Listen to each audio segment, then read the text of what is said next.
Hi everyone, it's me, C Lefty One Run. C Lefty One. C Lefty Run with my week 4 Boston Marathon training update. For week 4, I ran 51.2 miles. Even though it's 0.2, I'm still counting it. Yeah, so I'll go over week 4 with you. A couple of things I want to know before I get started. Hips feeling really good. I pretty much have no pain. So that's been really great. I'm still doing my Dynamic Runner app, the strength training, and the hip mobility that I've been alternating between. They actually emailed me. They're like, what do you think? And I was like, I love it. I just wish their strength training, and I said this, incorporated more weights. There's an advanced plan, like a 12-week advance. So maybe that one does. But they even responded and they said, yeah, that's something we're working on. I was like, great. So anyway, so I've been doing that, pretty much really trying to do one or the other every other day. So on Sunday, I didn't really do an easy 6 because one of the local schools in my area was having a 5K called Run Like It's Recess. And I signed up for it a long time ago.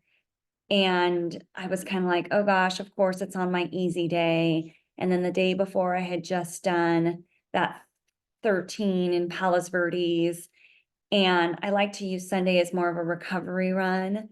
So, and then I signed up my kids too. So I was like, oh, I'll just run with them. Well, that never happens because it's really hard to run a race. And then I have friends that are there too, and like run clubs and stuff. And I'm like, it's hard to just be like, I'm running easy today.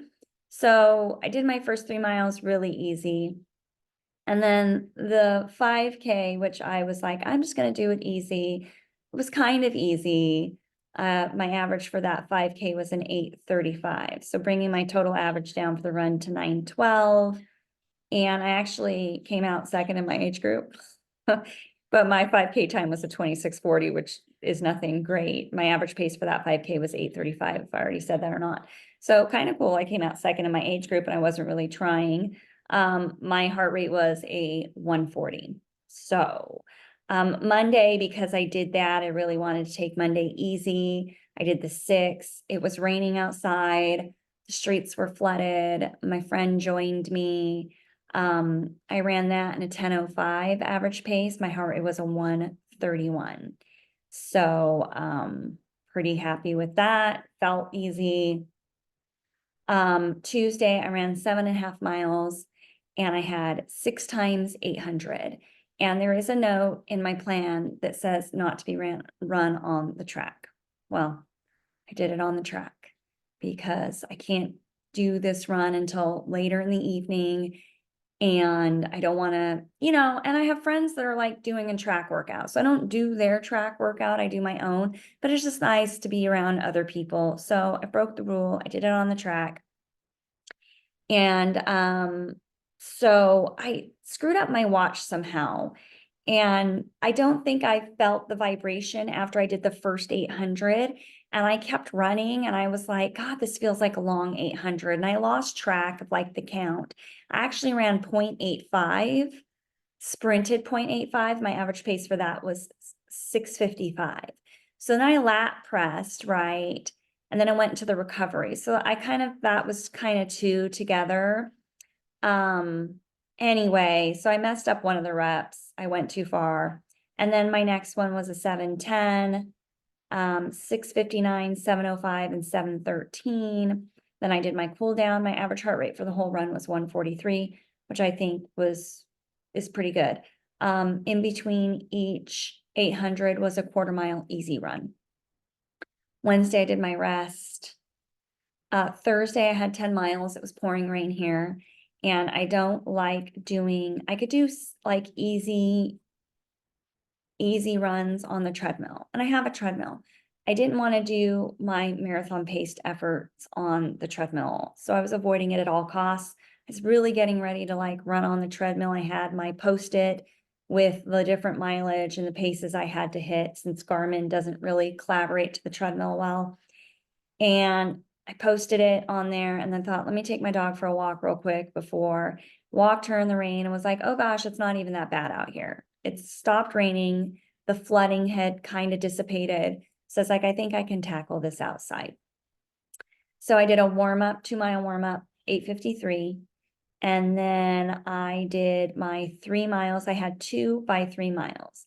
I did my 8:13, 7:53, 7:43. And then I had a mile easy of a 9:16. And then 3 miles heading back, 8:01, 8:06, 8:09.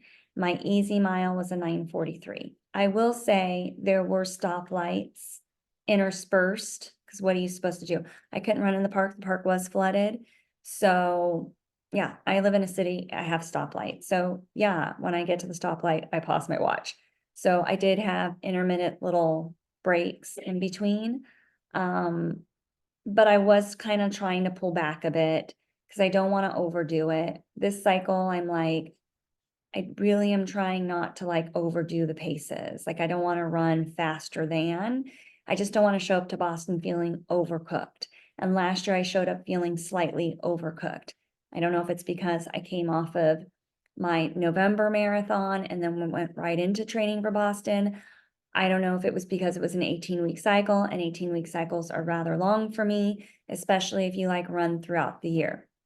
So yeah, so I'm being very mindful of that. I don't know how it's going to transpire on race day, but we'll see.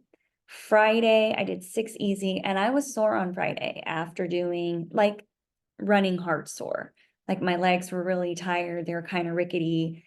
I was like, didn't want to do that Friday run, but I did it. I ran 6 and 9:36, and my heart rate was a 140. My heart rate on Thursday was a 149. So on Friday, easy 140. I will say after doing that easy 6, I felt really good. I was like, oh, I'm glad I ran that. It was felt good to get my legs moving. Saturday, I had a 15-mile run. I did it with my friends because I had a really busy Saturday. I had to start this run at 6 a.m. Like right after I finished the run, I had to go to my son's baseball game, and then I had to go to my other son's track meet. They both started at the same time, so my husband and I had to divide and conquer. If you're a working parent, you have kids, it's kind of a mess. I woke up at 4:30 on Saturday to meet my friends at 6. I ate, I drank coffee, I did my Wordle, I did my stretches. I had everything laid out the night before, almost like running for a marathon. And then I met them. So we ran 15 together, and I was conversational the entire time. And since I'm pushing it on Thursday and pushing on Tuesday, as long as I stay within my range on Saturday, I'm fine with that. And again, the joy I get from running with other people by far supersedes running alone and like hitting the pace is hard. I thought, would I rather, for me, this cycle, it's really important for me to enjoy it. And so that's what I'm trying to do. So when I can run with other people, I enjoy that. And as you know, the 2 women I run with, they're also training for Boston. And mind you, one of them ran a 3:30 last year, and the other one is 10 years older than me, and she ran a 3:49, both faster than me. Both times were faster than me. So whatever they're doing, I'm like, I'll do it too. So yeah. So overall, and then I fueled for the 10-mile too. I did a gel before I left. I took another gel at mile 4 because it's 10 miles. Did I need it? Probably not, but I do feel like it helps recovery. Also, something I've been doing is after a long run, I've been drinking protein shakes, those Fairlife protein shakes, the white ones. They have 30 grams of protein because they have the hardcore or whatever it's called. That only has 26 grams of protein. I think they're higher in calories too. And then they have one that's like white and brown bottle. It's got 30 grams of protein. So after I've been very like mindful with my protein lately after doing that nutritional thing, even in my smoothies, I'm like adding edamame to it. And I just bought some lima beans. I'm like, where can I add these to? So where I can add those things, I've been focusing on that. I do feel like the increased protein does help my recovery, whether it's hogwash or not, I don't know, but I'll take it. So did you guys watch the trials? I was dying on Saturday because, I ran and then I went to the baseball game, and then I went to the track, and I was really trying to stay off my cell phone because I didn't want to see who won. I wanted to wait until I got home. And then after the track meet and the baseball game, we were all hungry and we went and got some pho. Do you know what pho is? It's Vietnamese soup, noodle soup. It's amazing. And I was like, oh gosh, I just want to see the trials. So then I got home, I watched on Peacock, and I had no idea who won. And I was so happy to see my girl Kira up there for a while. And then I was sad when she fell out. But you know, if I'm Kira D'Amato, I'm 39, this might possibly be my last trials. I'm gonna go for it too. And I'm just gonna, like, you really gotta go for it. So I don't, I would do the same thing. I'm gonna go out fast. I'm gonna see how long I can hold on. Hopefully I can hold on for a while. And for whatever reason, she just couldn't. And I think she DNF'd at mile 20. And then Sarah Hall, man, she's 40. She showed up. She came in 5th. Sarah Hall. I was reading for her too. But yeah, so really good. So great to see women who are aging still getting after it. It just makes women like me think I can get after it too. I'm probably I'll never run in Olympic trials, but you can still improve as you age, and you see these women doing it. Same with Des Linden. So really amazing showing by all of them, and they gritted it out. So interesting too, the woman, of course it was her first marathon. Like that's just, and I'm not saying she didn't work hard. I'm not saying I'm sure she worked her arse off, but to run, like there's so many things that can go wrong in a marathon because you have so many opportunities to make mistakes, and for it to be her first one and she just blew the field away. I was very impressed with that. And then the men, it was sweet to see the 2 team members and the one guy in the red, Mance, and what's the other guy's name? Anyway, he kind of like surrendered and let was it Young? He let his friend go, and people online, someone was like, that's not competitor spirit. And I'm like, look, if it was the Olympics, I'm sure he wouldn't have done that. But it's you're vying for it. The goal of that race is not to win it necessarily, but to get a spot. Like, doesn't matter if you're first, second, or third. So I can totally see why he was like, hey, friend, you've really go ahead and take it.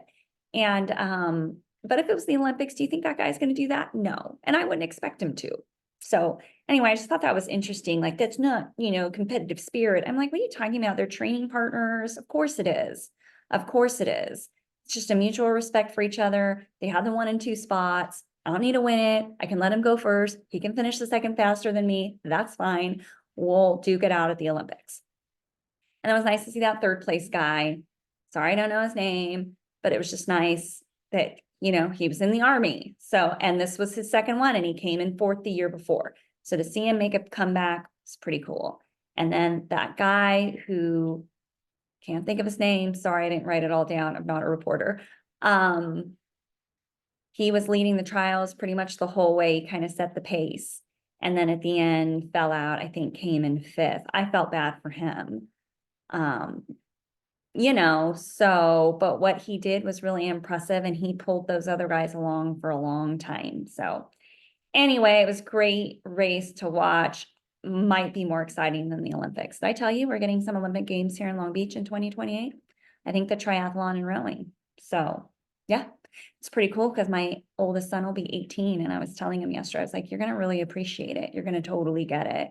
And it's cool that it'll be here in LA. So same with my 13-year-old, he'll get it too. Anyway, happy running, everybody. And I have the Mesa half next week. I'm kind of stuck between, do I race it? Do I use it as my workout? I kind of don't want to get in trouble for racing it because my coach is like not a fan of you racing in the middle of a cycle. And so, but I already had this established before I knew whether or not I got into Boston, and I'm meeting a friend and all of that. So I'm going to do it.